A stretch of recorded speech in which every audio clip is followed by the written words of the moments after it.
All right, well, I think it's fair to say that Ubisoft has put themselves in sort of a unique and awful position when it comes to their take on the modern games industry, especially given the fact that they have increasingly pushed for this model, this, design concept of not owning games, telling gamers, you're not going to own any games and you're going to be happy with it. Just, live in the pods, eat the bugs, and don't own any of your games on physical media. Just, play our subscription model and you'll be happy with it.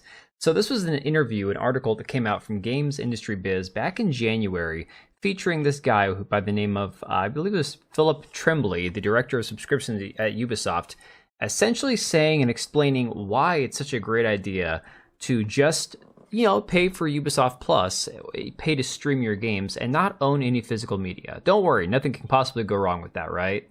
Well, and then shortly after, they released this complete dog turd of a game, Skull and Bones, that everybody, even the mainstream media, tried their hardest to find something redeeming about this game, and none of them could. They just couldn't do it. The game just sucked. And at this point now, I don't even know if there's anybody playing the game. But this was the game that Yves Guillemot, the CEO of Ubisoft, said is a quadruple A title. Okay, quadruple A.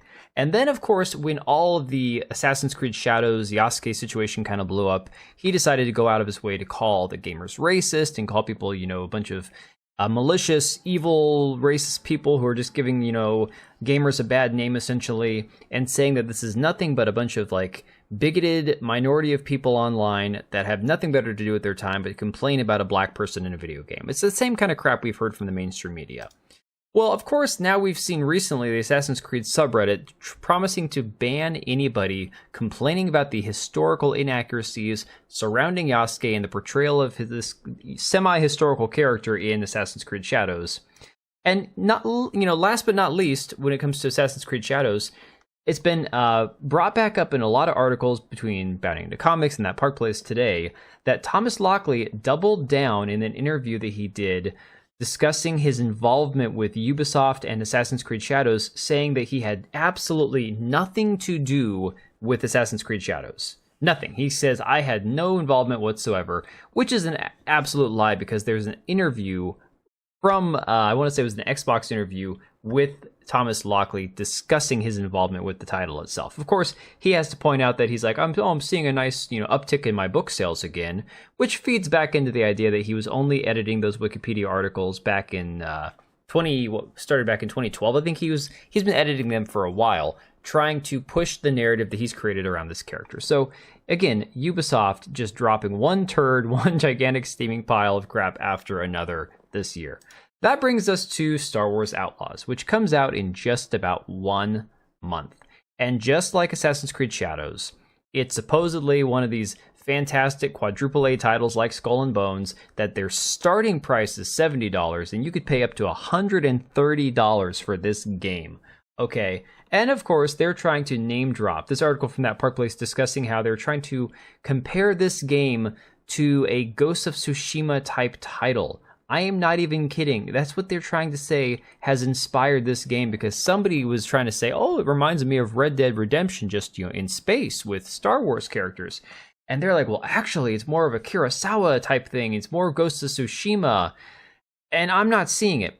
The one thing that's clear, though, to most people who have looked at this game, talked about it, covered it, even, some people who have reviewed it, as far as the early access stuff goes, the game is a janky mess. People are saying the gameplay is terrible. It sucks. The gameplay is The concept's okay. Some people are like, well, the character, she's different. In fact, in this article here, they discuss the fact that she's more of a modern protagonist that we usually see in games. Basically saying, well, how, Han Solo was kind of cocky and sarcastic and confident. Well, we're going to see her progress more. And I'm like, okay, definitely seeing how a character progresses and develops is fine. But trying to say that she's a modern protagonist, I'm sorry, that has red flag written all over it, guys. There's nothing modern that turns out to be good these days. Absolutely nothing. But of course, when you look at the gameplay trailer that came out on IGN about, 14 days ago, 2 weeks ago now, 12,000 likes to 94,000 dislikes. And again, this little scene here where she's on a July bike, with new behind the allegedly you can cross most of the worlds, like the 5 worlds or whatever that you can play on a speeder bike, in about 10 minutes. So not even as much exploration as Starfield had, which I felt was kind of limited to some degree. And the media is doing what they can, absolutely going out of their way to try to find something to praise this game about. Articles like this from Engage It saying, I really want to like Star Wars Outlaws, but 2 previews and 1 deep dive later, I'm not convinced I will. And this is a brand new article from today, okay, guys? People saying, look, I'm trying to give it a chance. My job in the access media is to give this game a chance, but I'm struggling to find something good about it. This one here from CBR. Again, CBR is one of these websites that's owned by a lot of the other media websites out there, that they're all these conglomerate companies that own 7 different media outlets, and they send out a message to all of them. Look, we got to do damage control. We got buddies over at this company, that company. We have to do what we can to give this game a positive opening review. So we've got to basically find everything good that you can about this game, build it up as much as you possibly can, and just, fill in with random shit where you have to. So this article says, new Star Wars Outlaws newest hands-on preview promises predictable open world fun. I don't know that I would put predictable and open world fun in the same sentence, but okay. It says, Star Wars Outlaws brings the scoundrel fantasy to life with immersive side activities like Fathier Racing and Sabak. It's about the details. The spaceflight in Star Wars Outlaws is seamless and thrilling, allowing players to engage in intense combat and hyperspace travel. While the reputation system and combat companion Nix add depth, the game still lacks some polish. Players can expect a familiar Ubisoft gameplay experience. Some polish.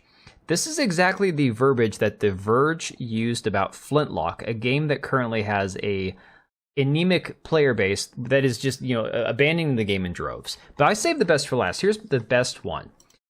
From Kotaku, from Alyssa Marcante here, struggling to give the game a positive review. Now, if you go through her article, she says lots of big fancy words about how much she thinks this game has got a lot of potential. But the reality is, the minute she gets on a speeder bike, she's complaining. So she goes, shortly after starting my remote Star Wars Outlaws hands-on, I get what I've been waiting for, a chance to ride protagonist Kay Vess's speeder bike. There are few things that feel more apt for a Star Wars game than streaking across the surface of a planet on a motorcycle that hovers a few inches off the ground, so I'm ecstatic that I get to it soon into the demo.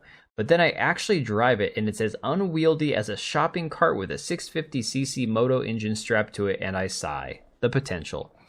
Again, the rest of the article is about what you expect. A lot of positive things about it. The fact that she only had, reliable internet connection for, I guess, 3 hours, and so she had to essentially get what she could out of it. But the reality is, even the people who are being paid to shill for this game are having a hell of a time finding things to say that they actually like about it. And the ones that are, you can't even trust because they're part of the mainstream media anyways, whose job is to tell you, you need to buy this thing because reasons. So I'm going to leave it right there, guys. I am very curious what you all have to say about this game. I think this game is going to be a complete flop. Unlike Assassin's Creed, which I think will probably still make money and sell a decent amount of copies despite all the backlash, I think there's just no market for this game whatsoever. But I'm going to leave it right there. You guys let me know what you think about it, and I will catch you on the next one. All right, and if you made it this far, thank you so much for watching the video. Thank you for being here. I do have 2 channels, Minimal Effort Podcast, as well as my gaming channel. I do have a Twitch and Kick for my gaming channel. We do live streams over there occasionally, maybe once a week. And then if you are in the market for a new PC, make sure to check out Meta PCs. Click the link I have down below. Use code TBO at checkout for a special discount. Thanks again for watching, and I'll see you next time.